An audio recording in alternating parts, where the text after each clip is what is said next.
రాజధాని అమరావతి అభివృద్ధిపై ప్రభుత్వం కీలక నిర్ణయాలు తీసుకుంది. నిర్మాణ పనులు పూర్తి గడువులను ఖరారు చేయడంతో పాటు విజయవాడ అమరావతి మధ్య భవిష్యత్తులో కృష్ణానదిపై నిర్మించాల్సిన వంతెనలపై అధ్యయనం చేయాలని నిర్ణయించింది. రైల్వే లైన్ నిర్మాణానికి భూ సమీకరణ, రాజధాని పరిధి విస్తరణ వంటి అంశాలపైన స్పష్టత ఇచ్చింది. విజయవాడ, గుంటూరు నగరాలను కలుపుతూ మెగా సిటీగా అమరావతిని అభివృద్ధి చేసే ప్రతిపాదనను పరిశీలించాలని నిర్ణయించారు. సీఎం చంద్రబాబు అధ్యక్షతన జరిగిన సిఆర్డీఏ అథారిటీ సమావేశంలో పలు కీలక నిర్ణయాలకు ఆమోదం లభించింది.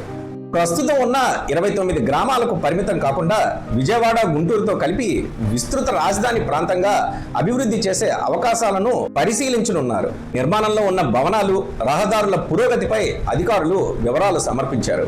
Inner ring road, railway line నిర్మాణాల కోసం మోతడక గ్రామంలో 2340 ఎకరాల భూ సమీకరణకు అథారిటీ ఆమోదం తెలిపిందని మంత్రి నారాయణ వెల్లడించారు.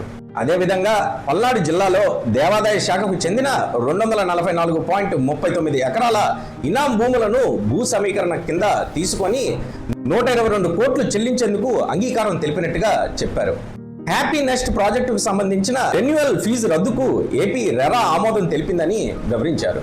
రైతులకు యాన్యుటీ కింద గత నెలలో 300 కోట్లు చెల్లించామని, ఇందుకోసం తీసుకున్న రుణానికి రాటిఫికేషన్ చేసినట్టుగా మంత్రి తెలిపారు.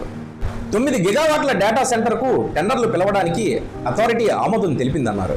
విజయవాడ, అమరావతి మధ్య కృష్ణానదిపై భవిష్యత్తులో ఎన్ని వంతెనలు అవసరమవుతాయో కన్సల్టెంట్లతో అధ్యయనం చేయించనున్నారు. అమరావతిలో నెట్వర్క్ విస్తీర్ణ కోసం 20 ప్రాంతాల్లో 5G టవర్ల ఏర్పాటుకు టెండర్లు పిలిచినట్టుగా తెలిపారు. రైల్వే స్టేషన్, బస్టాండ్, దుర్గగుడి, పున్నమి ఘాట్, భవానీ ఐలాండ్ మీదుగా వెంకటేశ్వర స్వామి ఆలయాన్ని అనుసంధానించి రోప్వే ప్రాజెక్టును PPP విధానంలో చేపట్టేందుకు అనుమతి ఇచ్చినట్టుగా వెల్లడించారు. క్వాంటమ్ వ్యాలీలో 18 అంతస్తులతో 2 టవర్ల నిర్మాణాన్ని 1205 కోట్లతో L&Tకి అప్పగించినట్టుగా తెలిపారు.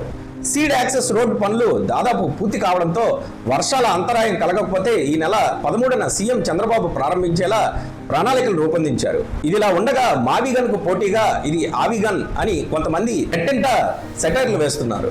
మీకు ఇటువంటి వీడియోలను మరిన్ని చూడాలనుకుంటే BRN న్యూస్ ని ఖచ్చితంగా సబ్స్క్రైబ్ చేయండి.